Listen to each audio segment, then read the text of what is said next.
Vamos de entrevista para repercutir os resultados da pesquisa de agora.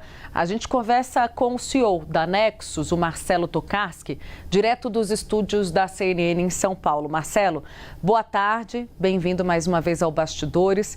Queria que você trouxesse para a gente o que mais te chama a atenção. Vamos começar ali da primeira tela, quando a gente traz a disputa para o primeiro turno. Especialmente Flávio Bolsonaro, me parece que ele está recuperando o fôlego, é isso mesmo? Boa tarde, Tainá. Um prazer estar aqui com vocês novamente. É exatamente isso. Eu acho que a principal novidade da pesquisa, né, numa eleição que está bastante consolidada entre Lula e Flávio Bolsonaro, é essa recuperação do senador do PL no cenário de primeiro turno, né? A gente voltou a ter um padrão de votação lá do final de abril, portanto, anterior ao surgimento do caso Dark Horse, né, o famoso áudio que o Flávio Bolsonaro encaminhou para o banqueiro Daniel Vorcaro, pedindo ali dinheiro para finalizar o filme sobre Jair Bolsonaro, seu pai. O Flávio teve um desgaste, sempre coloquei muito isso, um pouco na franja ali, um desgaste pequeno, mas ele tinha 37% dos votos, baixou para 33%, oscilou para 34% e agora, aparentemente, ele recupera para esses 37% de intenção de voto no primeiro turno. E a hipótese para isso, Tainá, é uma reaglutinação de parcela desse eleitorado que é mais, que tende mais a votar num candidato bolsonarista. É um eleitorado que ele rejeita o Lula e esse eleitorado estava um pouco na dúvida. E depois da convenção do PL, esse material da convenção, vídeos do Milei, o próprio vídeo, né, polêmico vídeo aí feito em inteligência artificial com Jair Bolsonaro falando da candidatura do seu filho, esses vídeos foram muito usados nas redes digitais bolsonaristas ao longo dessa semana e isso pode ter animado uma parcela daquele eleitor que estava um pouco ali na dúvida se realmente ia de novo com o bolsonarismo e é o que parece, pelo menos por enquanto, essa turma voltou para o Flávio e ele subiu aí 4 pontos. É uma variação, é uma das poucas variações que é fora da margem de erro da pesquisa, que é de 2 pontos. Tudo que for de até 2 pontos, a gente considera tecnicamente uma oscilação. Lula tinha 42, oscilou para 41. Na rodada anterior ele tinha 41, tinha oscilado para 42, mas é mais ou menos o mesmo patamar de voto, um pouco acima de 40% dos votos. Flávio, a novidade é essa, ele cresce e a terceira via, que há 2 semanas tinha crescido um pouquinho, tinha chegado a soma de todos os candidatos a 18%, já tinha caído para 16%, agora caiu de novo para 15%. Caiado e Renan Santos recuaram 1 ponto, Zema ficou igual, mas a verdade é que ninguém consegue crescer e hoje, há praticamente 2 meses, né, do primeiro turno, o primeiro turno é dia 4 de outubro, a eleição está muito polarizada entre Lula e Flávio Bolsonaro como disparado aí o candidato mais forte do campo da direita, Tainá. Marcelo, e a gente vê um cenário em que nós temos uma resiliência na desaprovação do governo. A gente tem um empate técnico daqueles que aprovam e desaprovam, mas a gente vê que numericamente a desaprovação é maior do que a aprovação. O presidente Lula tem tido dificuldade em provar para a população brasileira que seu governo é positivo? Uribe, esse ponto é super importante, né? Numa eleição em que o incumbente disputa, né, a sua reeleição, a gente olhar para como as pessoas aprovam ou desaprovam o governo é super importante.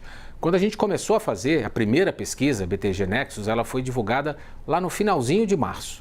Lá, o governo tinha 45% de aprovação, 51% de desaprovação. A gente vai lembrar ali que maio e junho foram meses em que o governo fez muita campanha publicitária sobre ações do governo, lançou diversas medidas, né? Desenrola 2.0, subvenção à gasolina, várias outras, acho que não cabe aqui citar todas, e o governo conseguiu melhorar a sua avaliação, ele conseguiu empatar, o saldo ficou no 0-0 entre aprovação e desaprovação. Só que há 5 rodadas da pesquisa, a gente tem uma absoluta estabilidade, 1 ponto para cima, 1 ponto para baixo, mas hoje o eleitorado está absolutamente dividido entre aprovar e desaprovar o governo Lula. E é disso que se trata, né? Porque no fim do dia, a grande maioria dos eleitores vai tomar uma decisão, seja no dia 4 ou no dia 25, pela continuidade ou não do governo Lula. E hoje, esse cenário 47-48, que tem estado muito estável, já teve 47-47, 47-49, mas no fundo, do ponto de vista estatístico, é o mesmo patamar, a gente tem uma população dividida e um cenário que é absolutamente aberto nessa disputa presidencial, Uribe. Marcelo, eu queria te ouvir, porque a gente aqui mesmo, né, recebe muita pergunta de telespectador sobre essa terceira via, da qual você falava agora, que até então não tem crescido nas pesquisas. E aí muita gente revela, eu não queria votar no Lula, também não queria votar no Flávio, mas a gente vê que as pesquisas, elas não reagem. Então esse eleitor, que seria um eleitor de terceira via, não dá o seu voto ao candidato, um dos candidatos de terceira via, porque não vem o candidato reagindo. E aí vira um ciclo sem fim. Alguma mudança de discurso ou postura, por exemplo, como a gente tem visto a investida de Ronaldo Caiado, num tom mais contundente contra Flávio recentemente, pode mudar esse cenário? Ou para você está sacramentado, será uma decisão entre Lula versus Bolsonaro, sendo Flávio representado por Bolsonaro?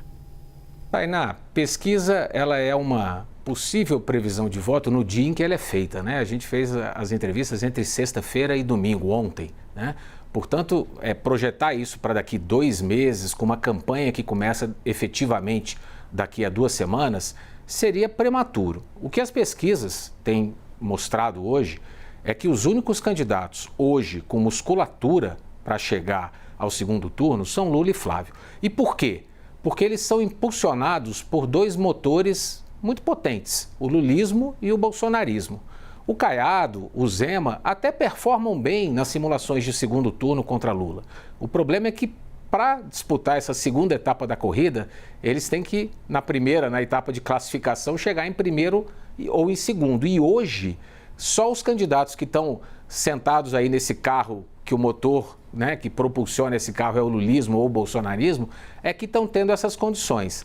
Claro, né, a campanha é dinâmica, a gente vai precisar olhar o tom, né, o Caiado mudou um pouco o tom, mas vamos olhar um pouco para Romeu Zema, quando subiu um pouco o tom contra Flávio Bolsonaro há 2 meses atrás e foi bastante criticado pelos eleitores bolsonaristas em redes sociais. Geralmente, políticos que se voltam contra alguém do clã Bolsonaro têm dificuldades de popularidade porque o bolsonarismo detém aí cerca de 30 e poucos por cento do eleitorado. Então hoje não tem nada no radar que possa indicar um crescimento da terceira via. Mas claro, a gente tem uma campanha, debates, entrevistas e fatos novos que podem acontecer, né? O noticiário político brasileiro ele é repleto de surpresas. A gente está com uma certa calmaria aí na última semana, mas podem surgir novidades que possam desgastar a candidatura do Flávio novamente. Até aqui, o desgaste que teve foi pequeno e aparentemente ele consegue recuperar e trazer de volta esse eleitor para a sua candidatura. E a pesquisa mostra um índice de rejeição muito alto desses 2 candidatos. Que pontos o senhor vê, Marcelo, como comuns das eleições de 2022 para a eleição deste ano de 2026? Também era uma eleição de uma impopularidade grande de Lula e Bolsonaro e uma rejeição que se mantém. Tem alguma diferença daquele cenário? Uribe, tem uma diferença bastante relevante. Hoje, vocês mostraram aí há pouco, a rejeição dos dois está em 49%. É um empate, né? O fla-flu eleitoral ele está posto. Metade aprova o governo, metade desaprova, metade rejeita Lula, metade rejeita Flávio. Há 4 anos, na eleição entre Jair Bolsonaro e Lula, né? Primeira diferença, Lula era o desafiante. Jair Bolsonaro estava sentado na cadeira com os ônus e os bônus, né, que ser um candidato à reeleição trazem, né? Lula podia ser muito mais crítico. Hoje ele precisa tentar, como a gente viu aí na convenção, tentar defender o legado e até tentar expandir um pouco, né, trazer coisas novas. Agora, há 4 anos, a rejeição de Jair Bolsonaro, ela foi durante boa parte da campanha sistematicamente maior, algo entre 7 a 9, 10 pontos, maior que a de Lula. Ao passo que a campanha foi se desenvolvendo, a rejeição a Bolsonaro foi caindo e ele terminou a eleição, ele perdeu a eleição com uma rejeição de 3 a 4 pontos maior que a rejeição de Lula. Hoje as rejeições já estão empatadas, então hoje o jogo no início, né, quando o juiz não apitou ainda, a campanha começa oficialmente dia 16 de agosto, mas no início desse jogo, as rejeições já estão empatadas. A gente vai precisar olhar muito em qual vai ser o comportamento, porque a partir daí certamente vão se intensificar os ataques de um lado ou de outro. Lula vinha jogando um pouco mais na defensiva, razoavelmente confortável com uma liderança nas pesquisas. Ele continua liderando, mas essa liderança apertou um pouquinho. Talvez a campanha vá pensar em aumentar o tom dos ataques contra Flávio, né, para tentar se diferenciar. A gente vai ter que ver como é que esses ataques vão se dar. Na minha visão, narrativas envolvendo segurança pública e a questão da economia serão dominantes nessa campanha, para a gente entender quem vai vencer essa batalha de rejeição. Porque no fim do dia, no dia 25 de outubro, nesse segundo turno mais provável, né, entre Lula e Flávio, a julgar pelas pesquisas de hoje, a gente tende a ter uma eleição onde o menos rejeitado vai ser eleito presidente. A nossa Isabel Mega está em São Paulo, nossa analista faz a próxima pergunta. Bel. Oi, Marcelo, bem-vindo aqui à CNN, boa tarde. Marcelo, qual é a leitura de vocês sobre o que o eleitor independente quer? O que vai fazer esse eleitor votar em Lula ou votar em Flávio? Isabel, a gente chama, né, a gente classifica na pesquisa BTG Nexus como os eleitores não polarizados. Quem são esses eleitores? Esses eleitores, eles não têm nenhuma alta rejeição a Lula ou ao bolsonarismo, mas também não são bolsonaristas ou lulistas de carteirinha.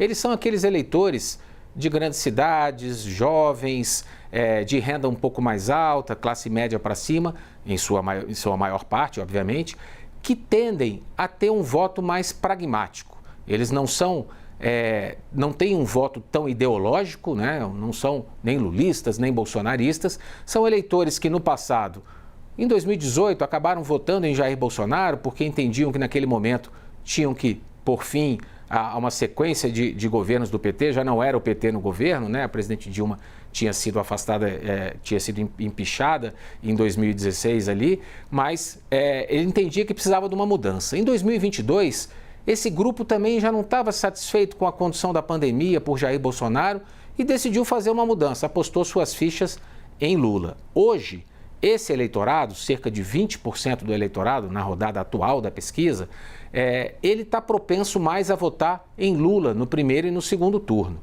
Mas esse eleitor já esteve com Flávio, né, no passado recente. Esse eleitor é o eleitor que mais vai mudar de opinião daqui até outubro, justamente porque ele não está no fla-flu, ele não veste a camisa de um ou de outro. Ele vai estar mais aberto a ouvir as ideias, as propostas, as críticas de um lado contra o outro e ele vai reprecificando a sua decisão ao longo da eleição.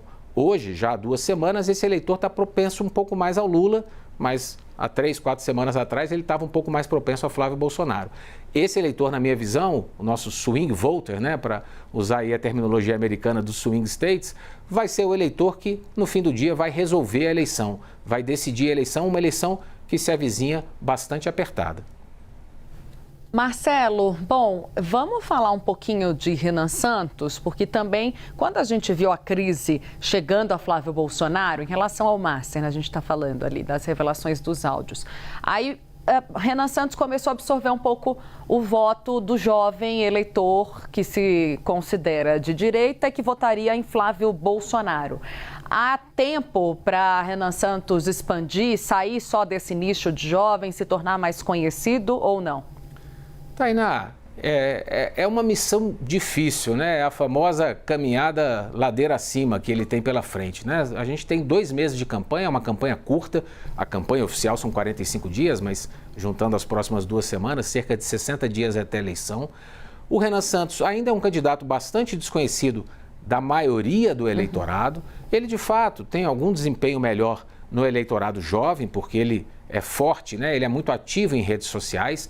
Mas, a meu ver, ele tem uma questão de fundo que talvez seja uma grande barreira para um crescimento mais significativo dele. Por quê? Ele é o candidato, de todos os chamados candidatos de terceira via, ele é o candidato que mais bate em Lula e que mais bate em Flávio Bolsonaro.